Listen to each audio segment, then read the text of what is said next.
All right. I think they just had an examination before us, so the temperature in this lecture theater now is quite hot, and the aircon. I'm not sure if it is working correctly or not. The aircon for this LT, but let's see. Let's start today's lecture. So this is today's outline. So we will go through some announcements, a roadmap, and learn more about the features of Postgres. So the first announcement is related to assignment 1. So the specification for question 10 is still not released yet, but we will be releasing it today or tomorrow. And the submission deadline is before 10 p.m. Next week. And you can submit after, you can still submit after the deadline, but you will get penalties the later you submit. And some of the students are posting some threads on the forum saying that they have some issues with the auto test scripts. So the auto test, the purpose of the auto test script is not to give you a mark before your submission. It's just to make sure that your SQL queries could work properly, could be functional. It doesn't cover every corner case, so don't fully rely on this auto tests. And another thing is to repeat again, you can get the free styling mark by styling your submissions. And another thing here is for ELP students, for those students with accessibility issues, you should send us extension requests for this assignment before 24 hours before the deadline. And anything later than that won't be processed. And the second announcement is about the help sessions. We are holding some help sessions, and but one of them has a collision with today's lecture, so it's still the teaching support team is still dealing with this collision here. And the third announcement is there's no quiz this week, and the next week is flexibility week, so there's no lecture, no tutorials, no quiz.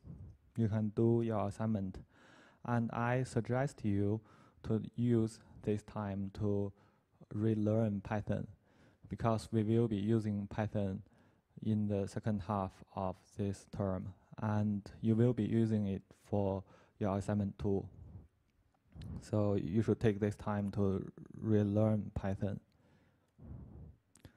And this is the roadmap for this course. So what we have learned are data modeling, some basic SQL functions or queries. And what we will be learning are more SQL features. And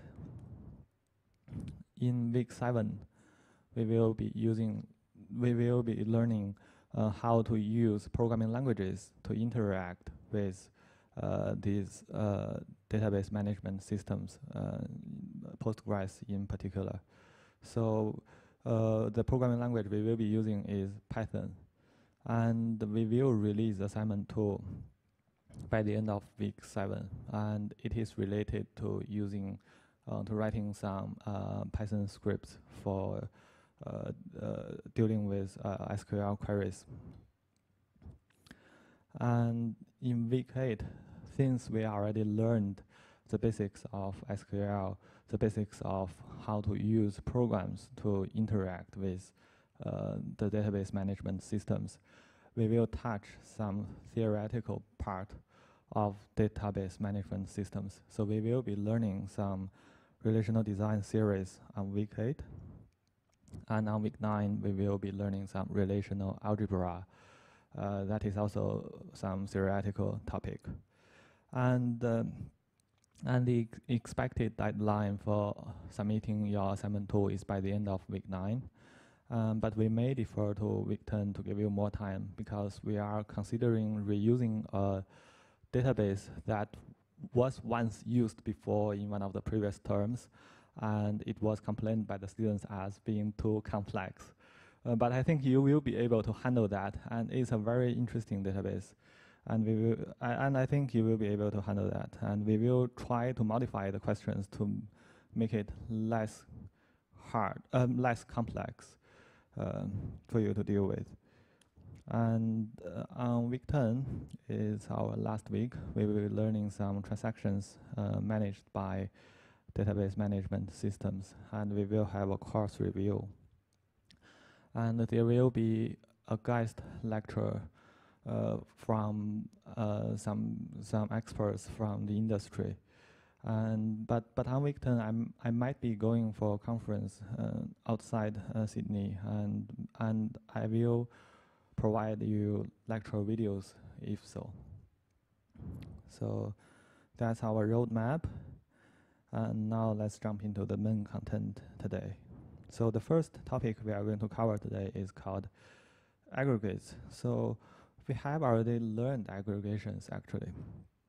So these aggregation operators are used to reduce a collection of values into a single value. So here are some examples of the aggregation operators we have learned. We have learned count, which is used to count the numbers of items inside the tuple, the number of tuples actually. Because we also learned sum, which is operating on numeric values to give the sum of the list of values. And there's also an aggregation operator called max, which is to get the maximum value out of a set of values. And the action or semantic of an aggregation function could be viewed like this. So we have an initial state, and then we iterate through the entire list of items or values. And for each one of the item we have encountered, we use it to update the state. And after that, we may modify the state and return it to the user. So that's the semantic of an aggregation function. That's is more like a pseudocode for how to implement this. And aggregations are commonly used together with group by. So I hope you can still remember the restrictions of using group bys. And in that context, they are used to summarize or provide some summarizations for each group. And today, what we are going to learn, the new knowledge we are going to learn today is user-defined aggregates. So other than the standard SQL aggregates, Postgres provide a mechanism for allowing users to define their own aggregation functions. So to define a new aggregate or a new aggregation function, the user need to supply the following things. But before we consider what are needed to be supplied, let's think about the pseudocode here. So all the materials for creating a customized aggregation are coming from this algorithm or this pseudocode here. So the first thing we need to supply is actually the basic type, which is the type of the T here, each item. So we need to know the type of the inputs, because we are using the input to update our state. And then we also need to specify the type of the state. So you may wonder why we use two different values we already have the type of the input values. Why do we need another value here to hold the type of the state? It is because the type of the state could be different from the type of the inputs. For example, for count, the state is an integer. So, however, the type of the input could be anything, could be any type. It could be string, it could be number, it could be Boolean values. So that's why we need two variables here. And the third thing we need is the state mapping function, which is the update state function. So it is used to update the current state we already have. And sometimes we also need to specify the value of the initial state, but it is optional because by default it will be given a null value. And another optional specification here is the final function, because sometimes before we return the final state to the user, we may want to modify that state. We may want to modify the return value a bit. So we could apply a final function to modify the final state and return it to the user. And the last optional option here is the sorting operator, because sometimes we need to specify how should we order different items in the input list. For example, if we want to calculate min or max, we need to know the relation between different items inside the input list. So that's the basics about user-defined aggregations. And here's the syntax for defining customized aggregation in Postgres. So the statement looks like this. So it contains all the 5 key items we have discussed in our previous slide. And here are some key things you should take note of. So the initial condition, as we just discussed, is optional. And if we don't specify the initial state, it is set to null. And the final function is also optional. And if we don't specify a final function that is applied to modify the final state, it is set to return the default. The default behavior is to return the final state inside that loop. And of course, the sort op is optional. It's only needed for min-max type of aggregations. So let's have a look at an example of user-defined aggregation.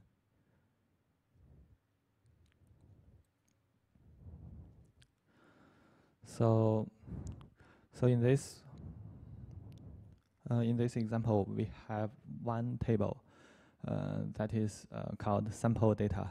It's just a table. It only has 2 columns. One is for the ID. The other one is for the actual data, which is just a string of any length. And let's populate the data, the table with a few strings. And the function here, the custom aggregation here is to concatenate all the strings of this table. And each one of the item is separated by a comma. And do you think this aggregation, the customized aggregation function, will give us the ideal output or not? try not to look at the outputs. Try to focus on the code.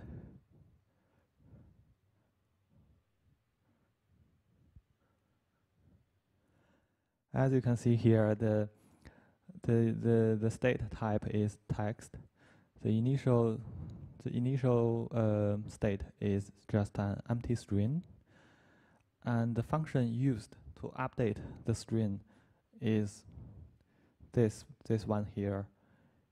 The state is S1, and the incoming string is S2, and it will combine S1 and S2 by connecting them with a comma.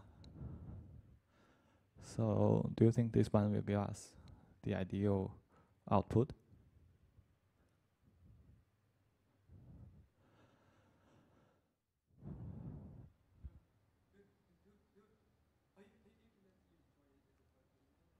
Sorry?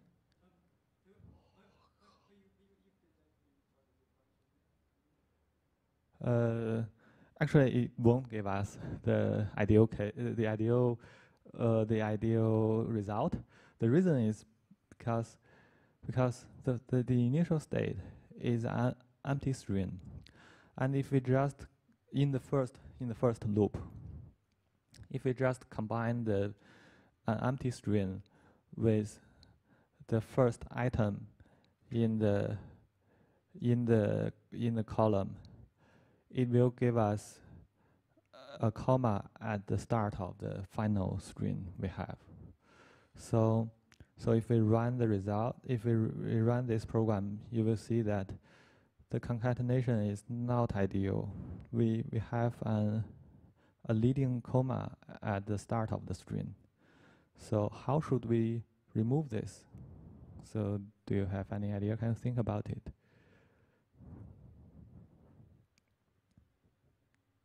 How?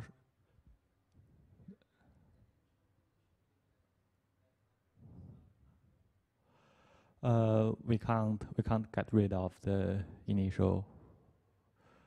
If we don't specify this, let's try it. We can try it. If we get rid of this thing here, its default value is null, and as you can see, it's not really valid, because null value, if we use it for string concatenation, it will give us nothing in the end. So we can't remove this.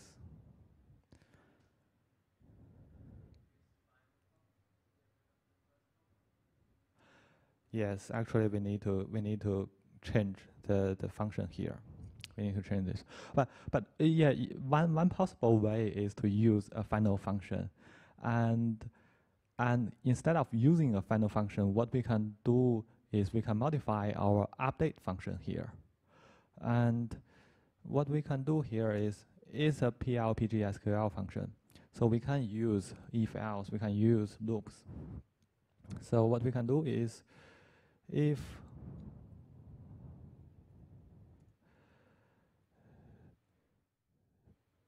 S1 is an empty string, then we just return S2.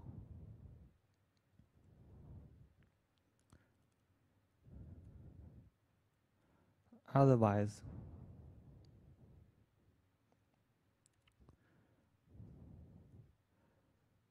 we return the concatenation of these two strings. So in this case, we can get rid of the initial comma, because if S1 is just empty, which means is the initial state, then we just return the S2 here. We just don't append a comma inside the string. So that, let's see the result. As you can see, the initial comma is removed. But do you think this function here is the finally correct one? Do you think so? Can you come up with some examples that will give us some surprise to lead to some unexpected behaviors?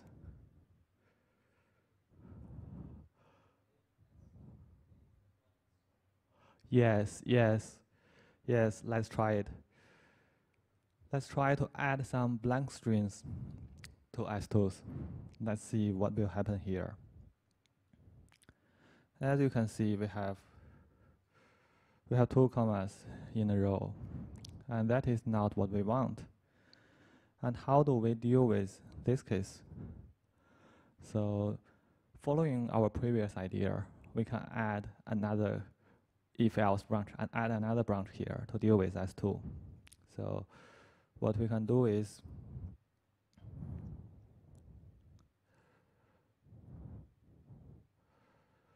the syntax is a bit different from Python. In Python, you just use elif, but in PLPG SQL, you use else if without e. Else if s2 equals to empty string. What should we do? What should we do? We just ignore. Yeah, we just return S1. Yes, we just ignore S2 and don't add it to the final string. And by doing that, we are removing the anomaly. Do you think this is correct? This is the final version of the function? Can you come up with something else to some other corner cases to make this function fail? Can you think of another example here, another counter example here?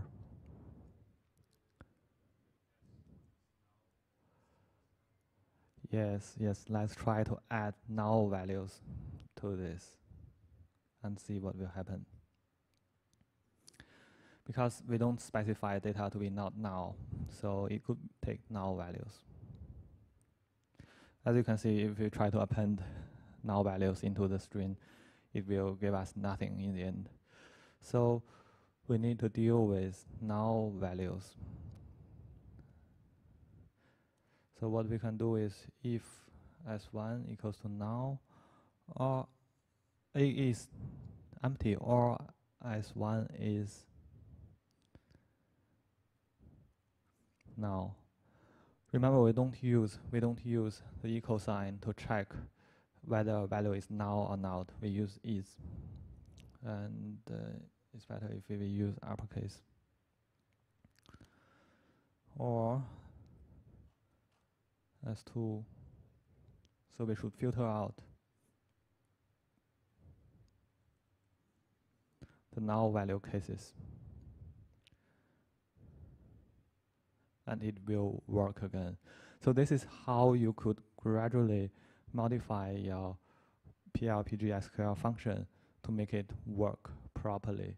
You should always think about corner cases, and that's also one reason of why not to fully rely on the autotests, because the autotests are created only for you to make sure that your function can work on the majority of the data.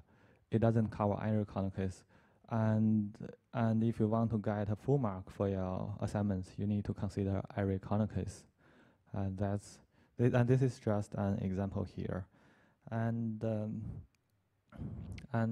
this is also an example for customized aggregations. Let's continue.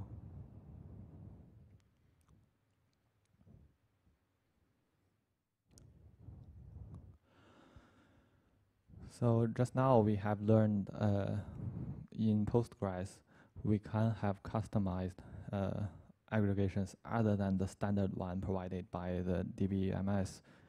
And now let's learn more about dealing with constraints. So Actually, we have learned some of the constraints before. And here are the three main types of constraints we have learned. We have learned attribute constraints, which are applied to the columns. We have also learned relation constraints, which are table level constraints. We also learned some referential integrity constraints, which is used to make sure the relation between tables are correctly set. So, given this schema definition, can you identify the relation constraints in this statement here?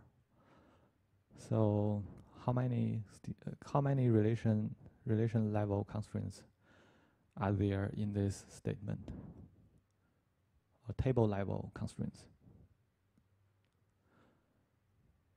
How many of them in this statement?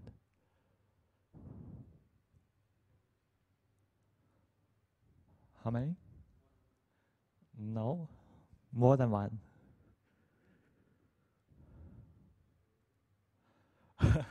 Yeah, counting up.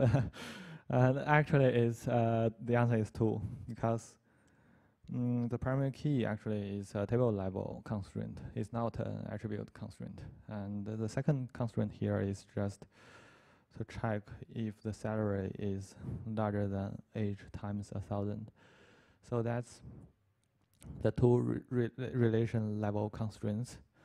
And what about the attribute constraints? Can you identify them? Actually, there are many attribute constraints. So these attribute constraints are normally domains of or types of the attributes, plus some additional checks. So these are the attribute constraints. So is there any referential integrity constraint in this statement? Yes, and that's the only thing left here, and that's the foreign key constraint, which is to ensure that the works in refers to a correct department. So here are the constraints we have learned. And the columns and table constraints ensure the quality, the integrity of one table. So they can only ensure the integrity within that particular table. And referential integrity is used to ensure the connections between tables are valid. So it's applied on the connections between tables. However, there are some constraints that should be applied to multiple different tables when we design the database. For example, in our last lecture, we covered how to deal with circular dependencies.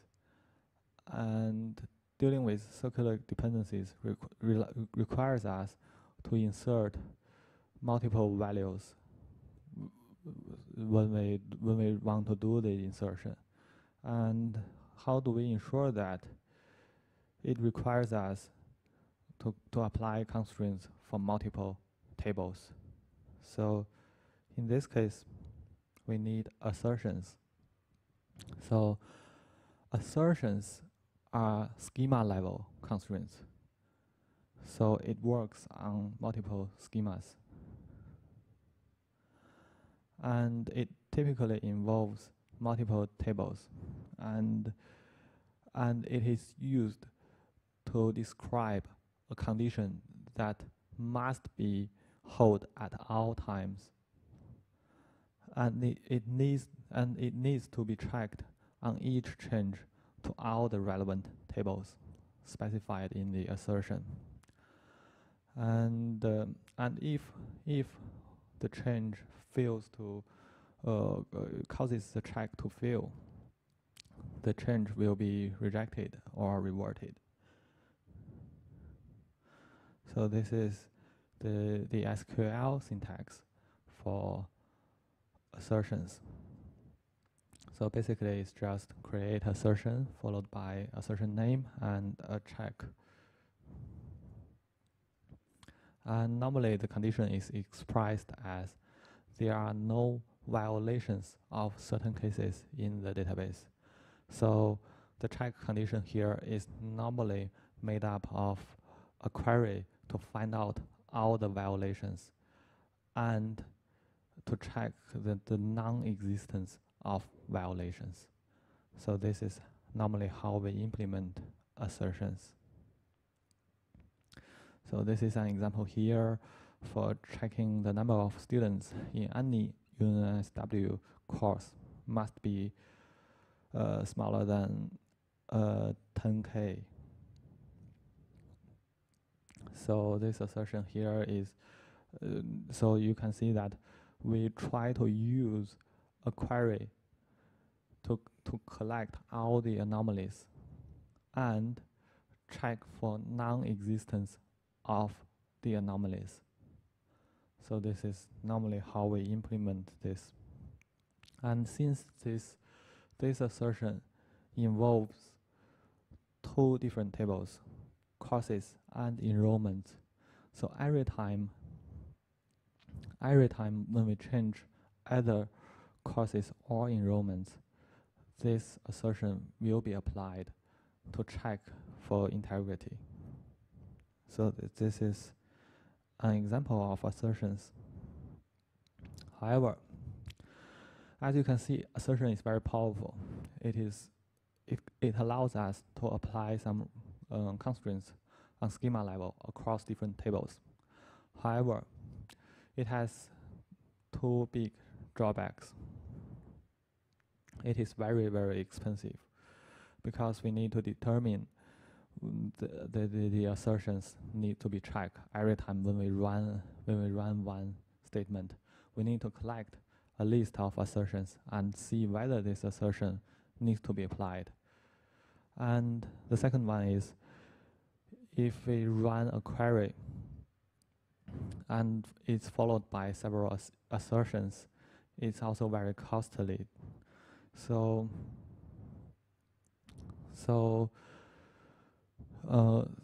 that's why most relational database management systems don't implement general assertions. So assertion is an SQL standard concept, but it is not implemented in practice by most of the RDBMS just because of the expensive cost. And for example, for Postgres, we are using here, Postgres doesn't use general assertions. However, as you can see, although it is expensive, it's still useful. So how do we actually do table level or schema level constraints? How do we describe these schema level constraints? Actually, there's an alternative that is called triggers. So triggers are provided here by most of the RDBMS as a lightweight alternative for dealing with assertions. And it is an event-based, triggered procedures. So this is all about assertions.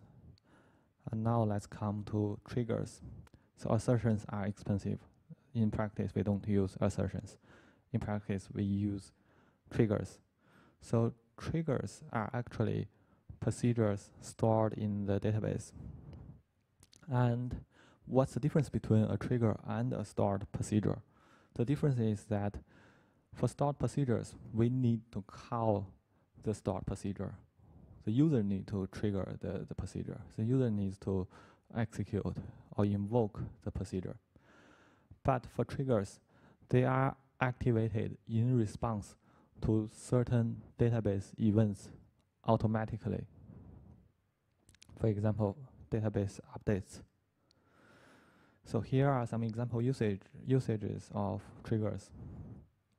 So we can use triggers to maintain a summary data. So every time we update something, we can also use a trigger to update the summary. And we can also use triggers to check schema level constraints, which is the feature or the designed function for assertions. And we can use triggers to perform multi-table updates because it is designed to maintain schema level constraints, which is cross tables. So here are some concepts for triggers. So triggers provide event, condition, action, or ECA programming. So an event will activate the trigger. And on activation, the trigger checks a condition. And if that condition holds, a procedure is executed or an action is taken. So this is why it is called ECA. Is an event triggers the whole process.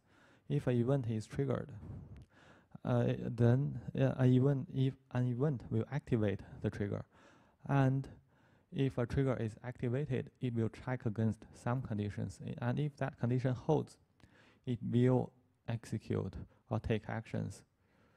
So that's the basic concept of triggers.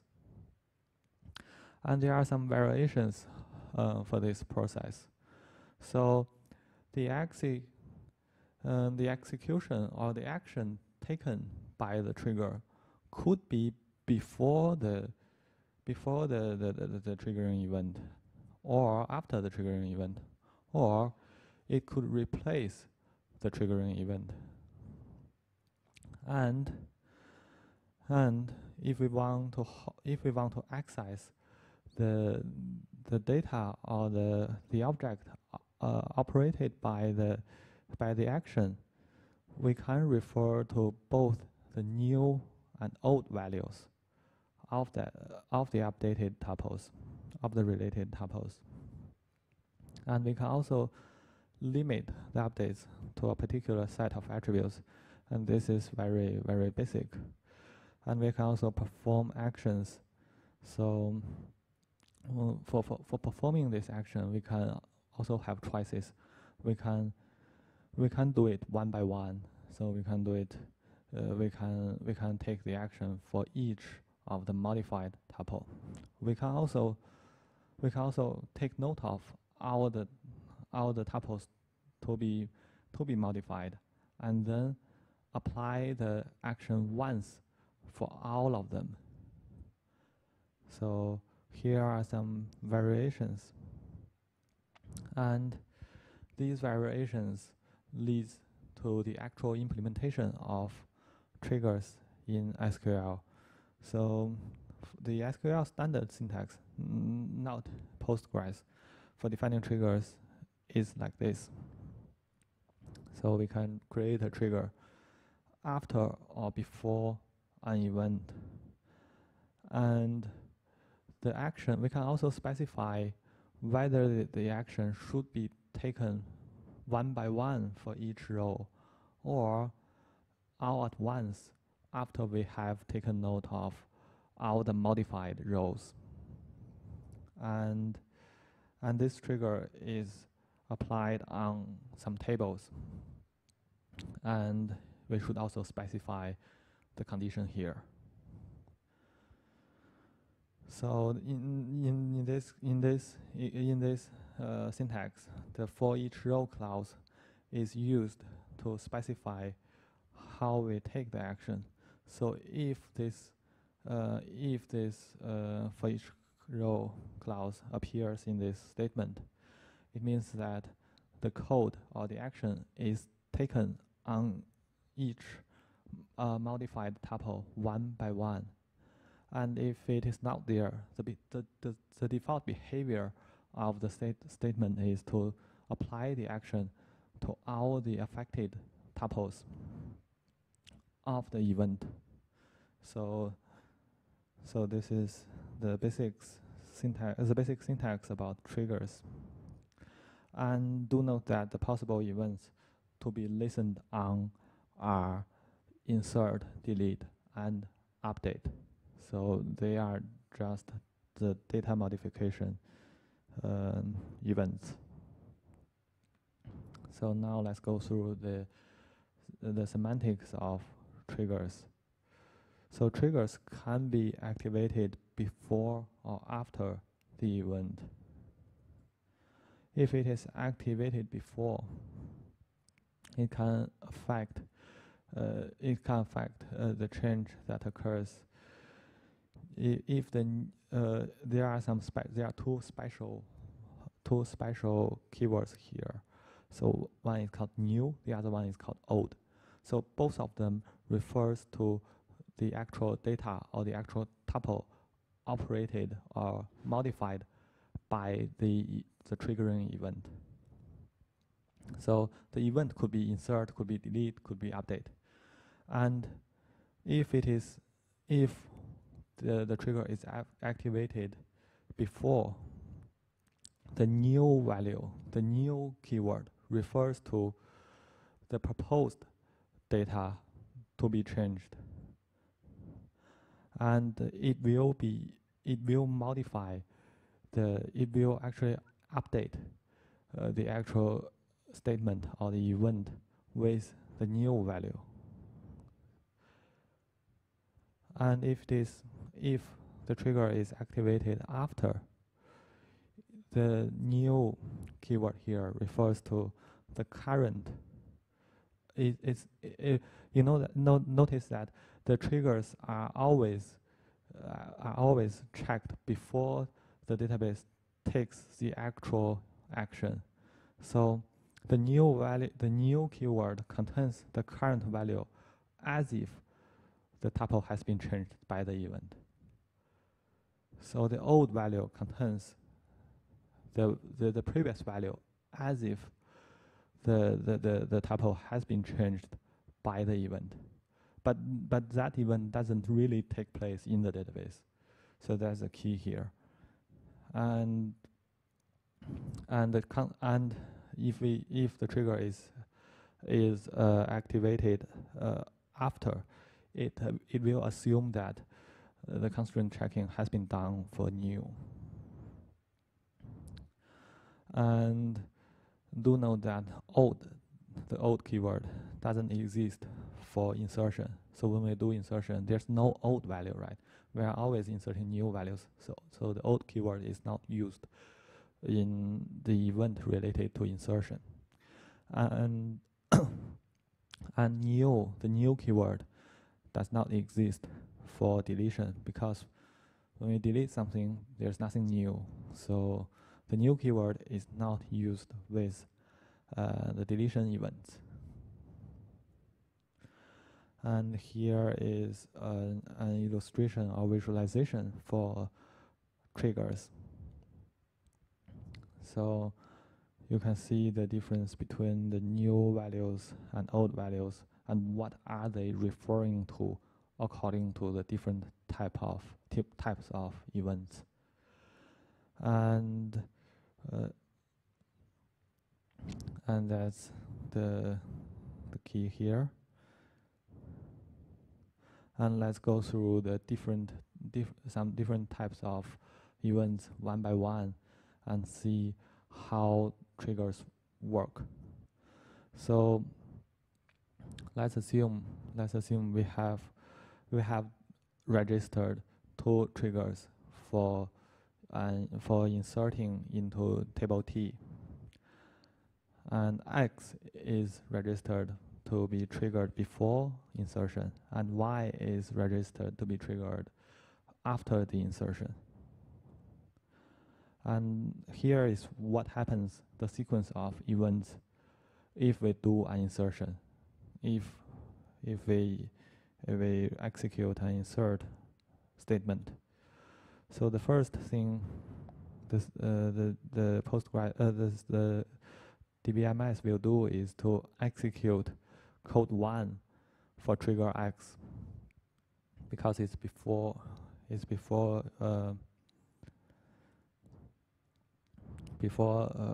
before trigger, and code 1 has access to all the values specified by the insertion event as new via the new keyword.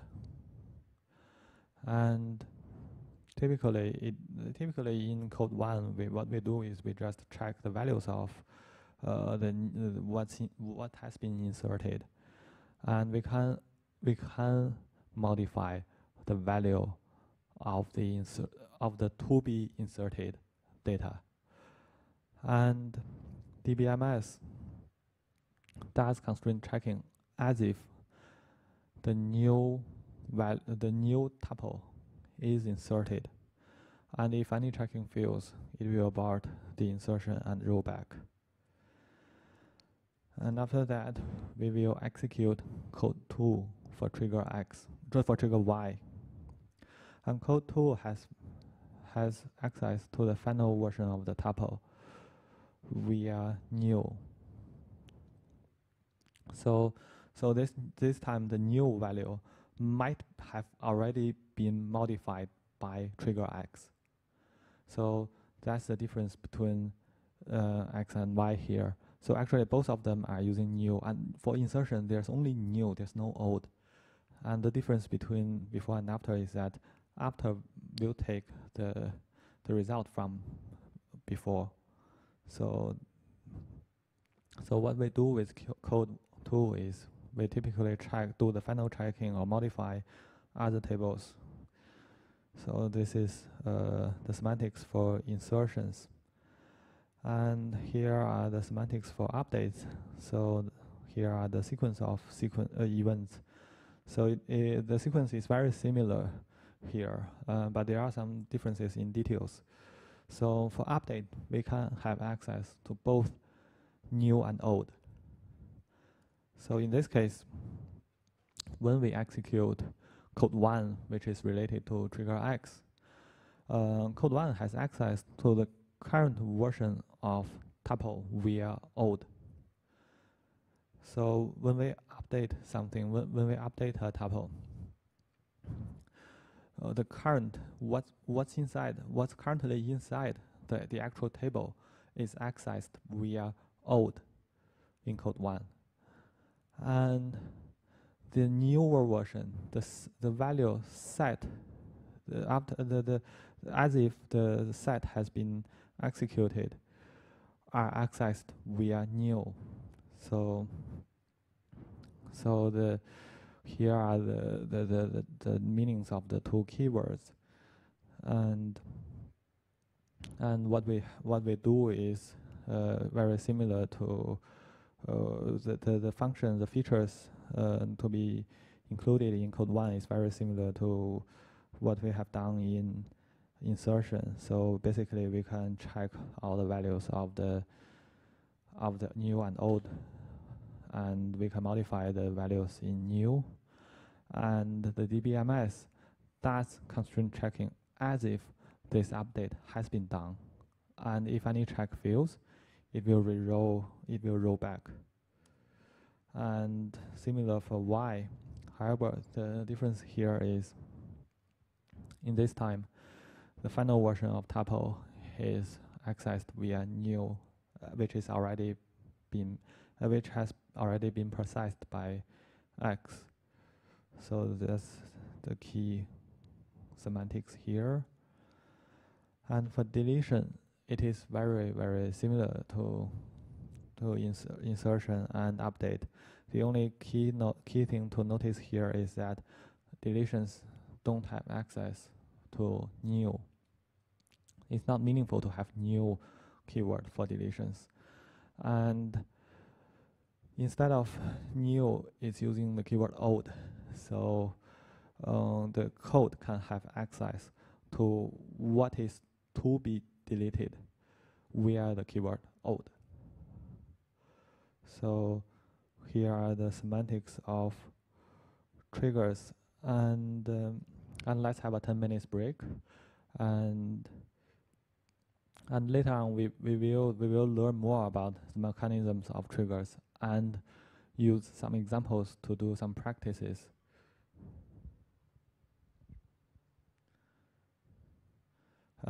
Please come and grab some snack here.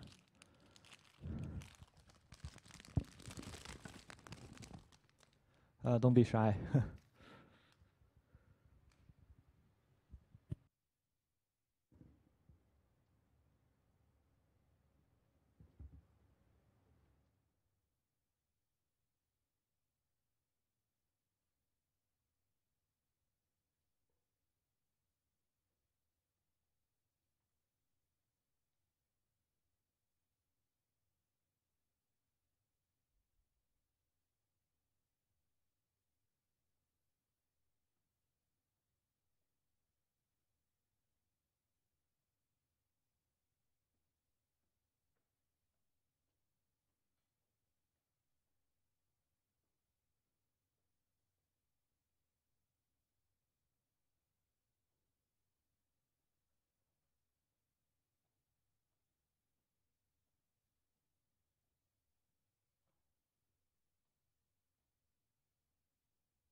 All right, let's start our second half of today's lecture.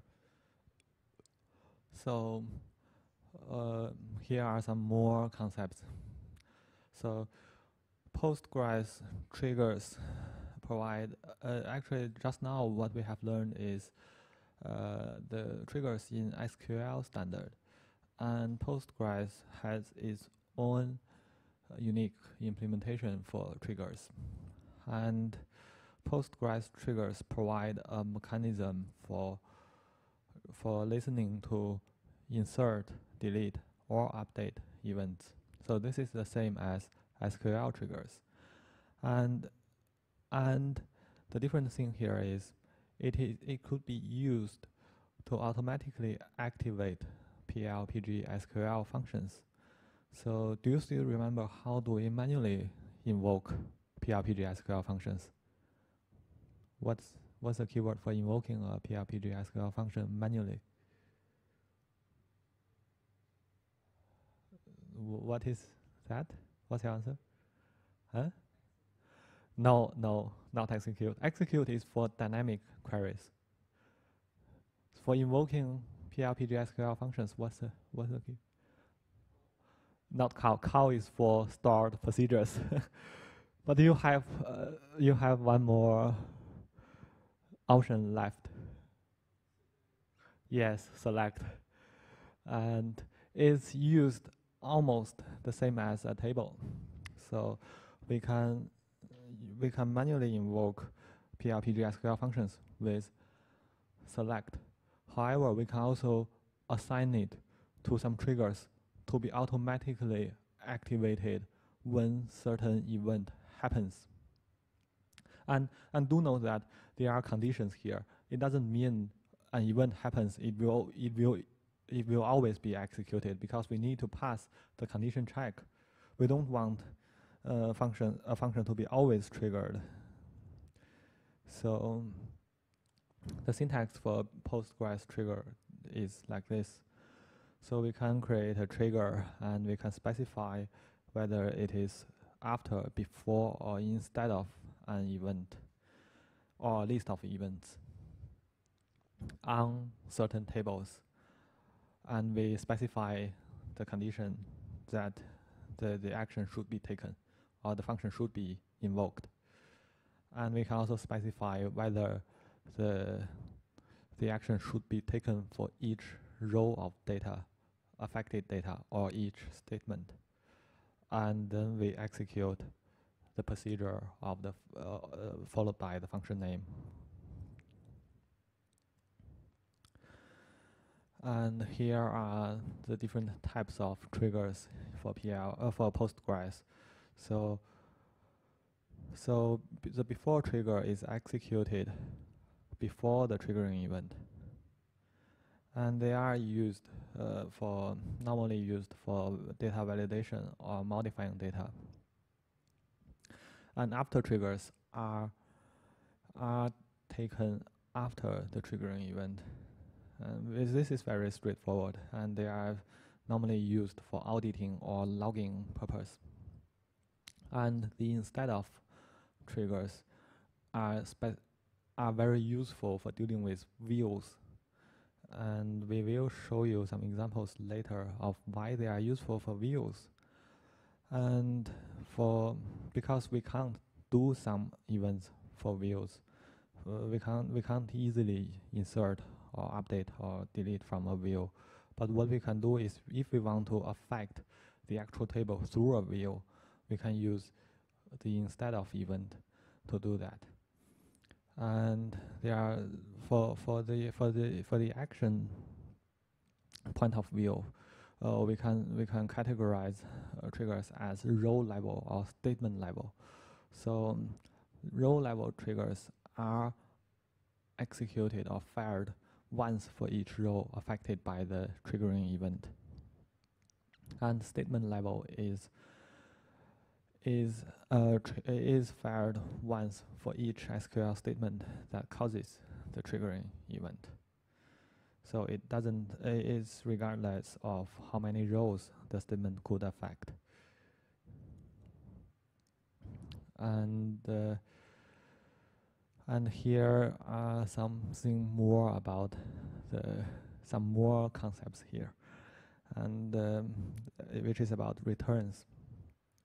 So we are attaching a PLPG SQL function to a trigger, and this trigger is like an event listener. It will invoke the function we have specified, and inside this function here, we should the return is different from normal PLPG SQL functions.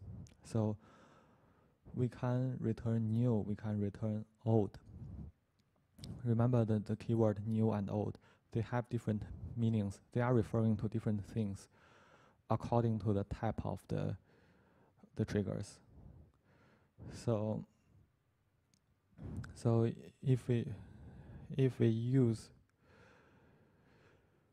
use return new, and we are using it in before and instead of triggers, it will apply the changes. And if we use return old in before and instead of, it will prevent that changes from happening. And if we use return old, if we don't, and for update or delete operation or event, if we use return old, it will give us access to what have been modified or what have been removed.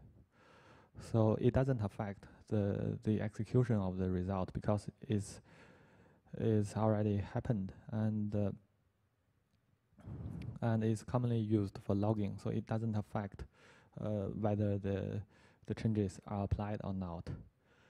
And in after triggers, the return value doesn't affect. So whether we use return new or return old, it doesn't affect the result because the trigger is executed after that event. So, but it could be useful for us to use what has been modified or what has been accessed by that event. So here are some key semantics of different types of returns. And there are more restrictions or concepts in triggers. So in Postgres triggers, there's no restriction for the code in the function. So you can put whatever logic inside the function you are attaching to the trigger. However, normally for before function, for a trigger function that is related to a before trigger, we often use one of return old or return new, depending on whether we want to prevent the changes from happening or not. So if we return now or return old in the before trigger, the changes will be prevented from happening. And if the triggering function raises an exception that is not handled, no change will occur. So in these cases, changes won't happen. So changes will be prevented. And another special feature about triggering function is that they don't take any arguments, and their return type is always called trigger. So for PLPG SQL function, you can specify different arguments. You can specify return type. But for this one, for those which are related to triggers, they don't accept any arguments. They access data via the keyword old and new. And the return type is always trigger. So we can have a look at the example here and see how everything is linked up. So I believe most of you are overwhelmed by all the concepts and mechanisms or semantics, but let's try to understand them through an example here. And in this example, we have two tables. The first table is called products. It only have 3 attributes. The first one is product ID. The second one is product name. And the third one is price of that product. And do notice that both product name and price doesn't allow null value to be inserted. And the second table here is called products log. It is used to log the actions we have taken for on the products table.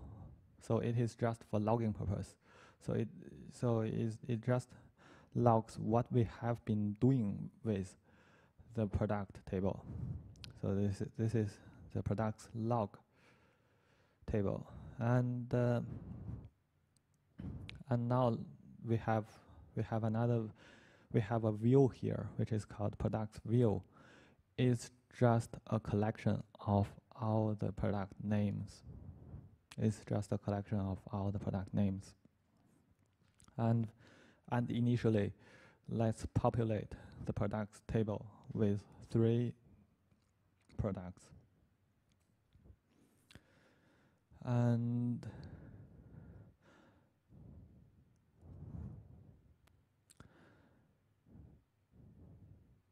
this is what we have for now for the products table. We have 3 products, and the initial ID starts from 1. So let's do question 1 here. So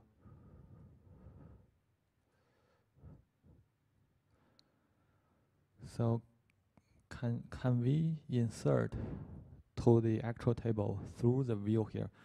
Do note that we have a view from the products table, which is a collection of product names. So can we insert something to the original product table like this? Can we do this? No? Why not? What? Cause it can't. You need a price. Yes, you need a price. But we can't simply. Let's try to run this one first. Let's try to run this one first and see what will happen. So it complains that price is missing actually. But we can't simply add a price here. We can't simply do this.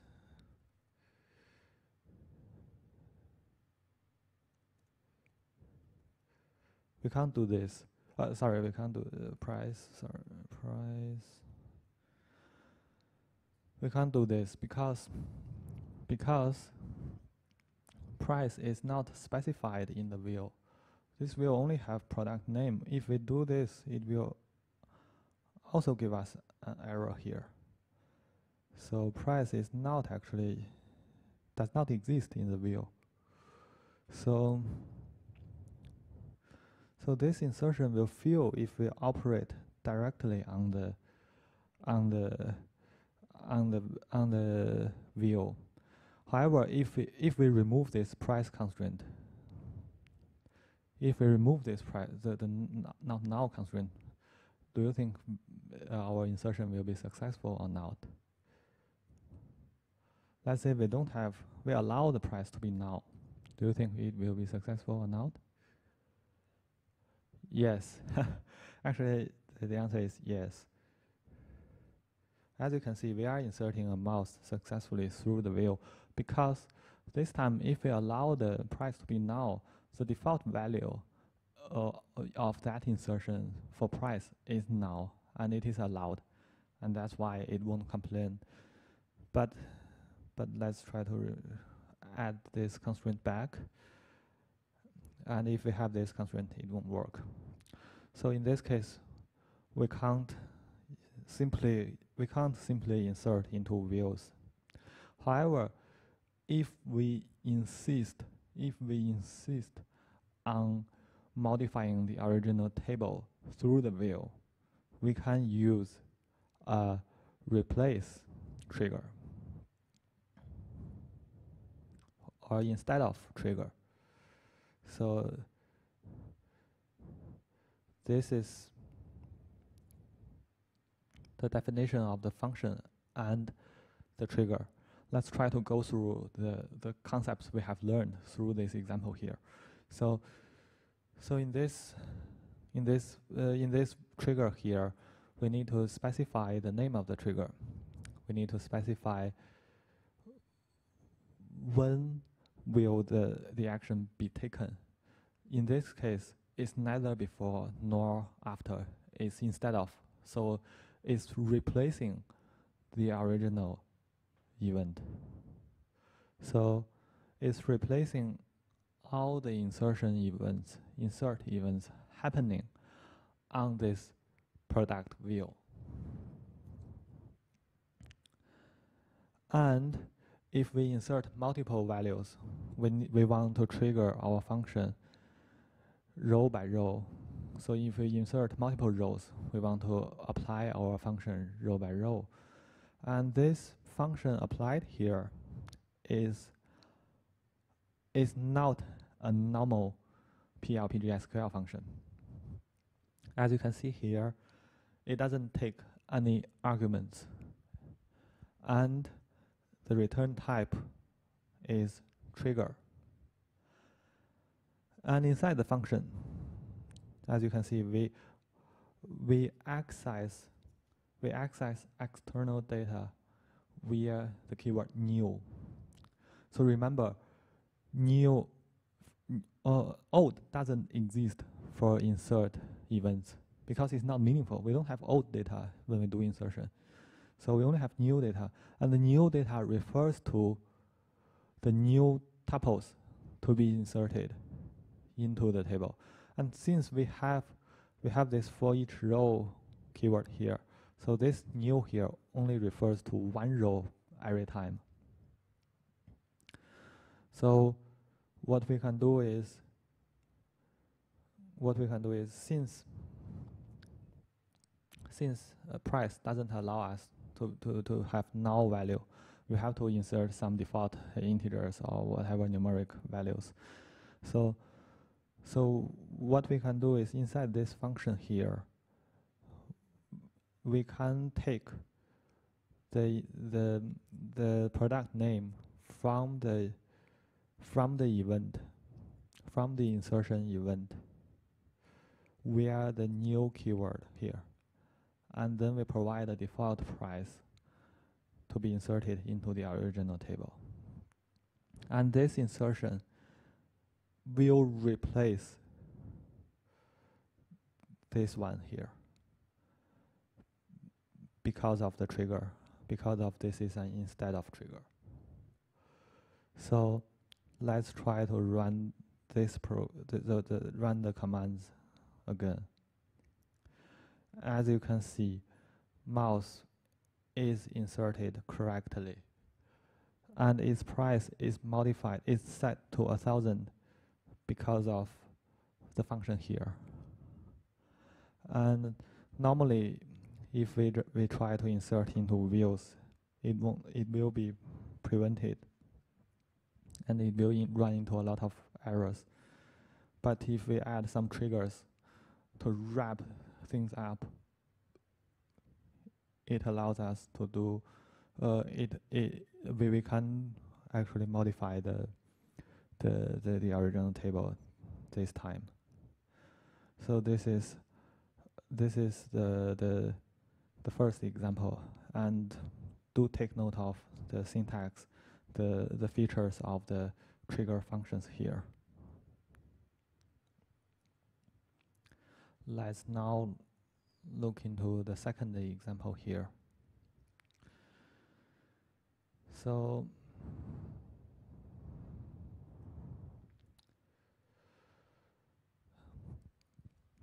the trigger for the second example here is to increase the price every time when we update a product.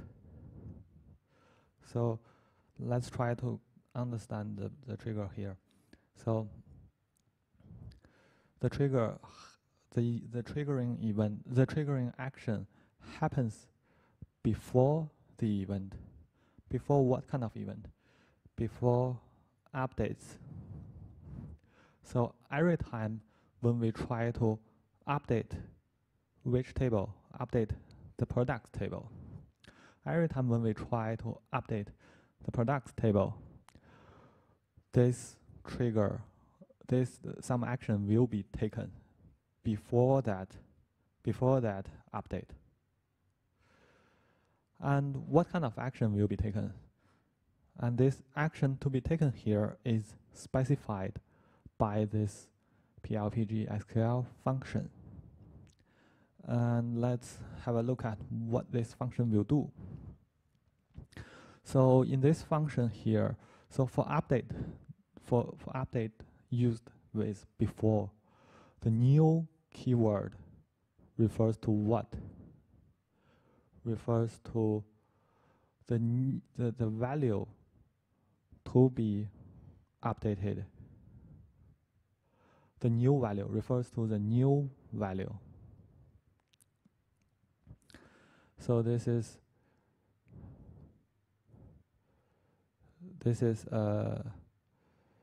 what the new value refers to.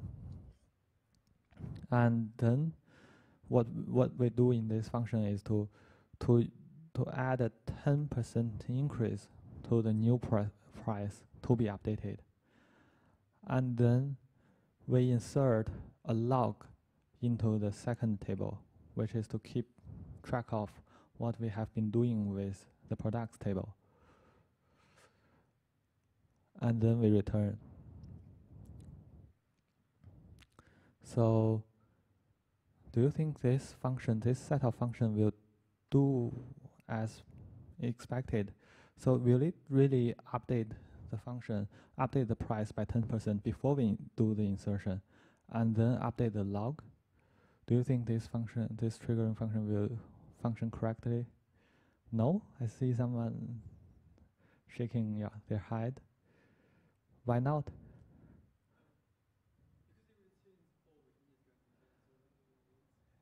Yes.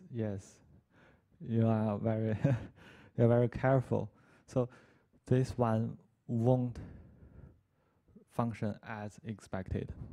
And let's see the actual result in action.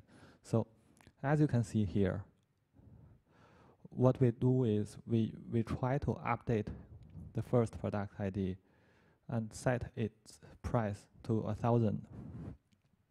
And ideally, the product with ID 1, the price of the product with ID 1 will become 1,100, because we are increasing it by 10%. However, it is still 1,000. It is not updated, and because you see the default value, the initial value for laptop for the first product is 1,000. It is not updated. So what's wrong here is with this return here. And also do notice that we have successfully inserted into our login table. We have inserted into the products log table. So this action is actually taken, but the original event is prevented because the return old here. Remember in our slides, if we are using a before trigger, and if we want that change to happen, if we want the event to really change the data, we have to return new. So we can use return old and return new to control the behavior of the original event in the before triggers. So let's try to run this again. As you can see, this time the price is updated correctly. So using return new is to allow the original event to take place. And using return old or return now is to prevent the original event to take place. So this is the mechanism here. And this 1000 is actually a special case because we are not really updating, because as you can see, the laptop, the original price is 1000 and we are not really updating it. So what will happen if we update this to 2000? So what is the expected price here? Yes, 2200. The reason is that we are updating the new price, and the new price is not the original price, not the price that is what's already stored in the table, in the actual table. So the new price is 2000 here. So that's why we are increasing by 10% based on the 2000 instead of 1000, which is the original data. So let's do another modification here. Let's try to replace the new with old.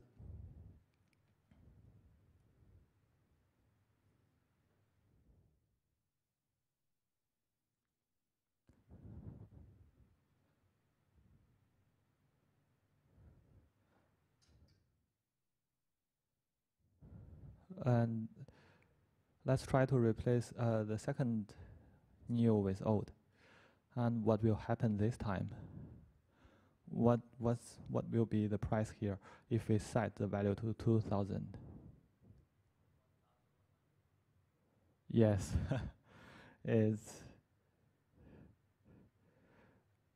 as expected, because now you know how it works. Now you know the difference between new and old, because old refers to what's before the update, and new refers to as if the update has happened. So this is the difference between old and new, and this is the difference between returning old and returning new. And you learned the scenario when we need to use instead of trigger with this example here. So that's all for today's lecture. And we have covered all the SQL features for this course. And please try to practice Python, as you will be using it a lot later on.